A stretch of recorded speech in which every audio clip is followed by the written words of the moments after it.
Kollywood star heroine ప్రముఖ గాయని శృతి హాసన్ జీవితంలో మరో కొత్త ఆదాయం ప్రారంభమయ్యింది. ఎన్నో విజయాలతో సినీ ప్రయాణాన్ని కొనసాగిస్తున్న శృతి తాజాగా చెన్నైలో ఒక విశాలమైన ఇల్లుని కొనుగోలు చేశారు.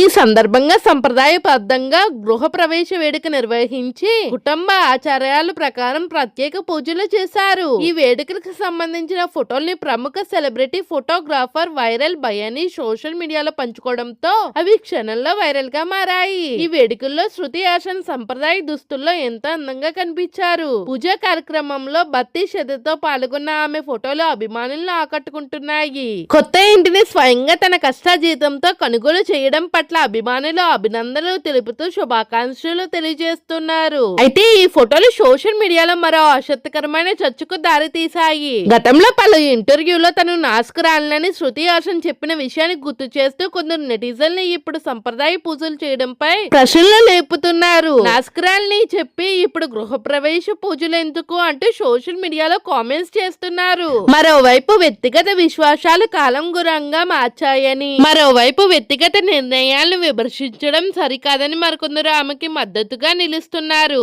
ఇంకో విషయం కూడా నెటిజన్ల దృష్టిని ఆకర్షించింది. ఈ గృహ ప్రవేశ వేడుకలో శృతి తల్లిదండ్రులు కమల్ హాసన్, సారికాతో పాటు సోదరి అక్షరా హాసన్ కనిపించకపోవడం ఆశ్చర్యం కలిగిస్తుంది. ఇంత ముఖ్యమైన కుటుంబ వేడుకలకు వారు హాజరు కాకపోవడానికి కారణం ఏంటని కొందరు ప్రశ్నిస్తుండగా, సెలబ్రిటీల బిజీ షెడ్యూల్ కారణంగా ప్రతి కార్యక్రమానికి హాజరు కావడం సాధ్యం కాదని మరికొందరు అభిప్రాయపడుతున్నారు. శృతి హాసన్ గృహ ప్రవేశం పూజపై మీ అభిప్రాయాన్ని కామెంట్ బాక్స్ లో కామెంట్ చేయడం మర్చిపోకండి. ఈ వీడియో కనుక నచ్చినట్టయితే please like, share and subscribe Satyashiva official.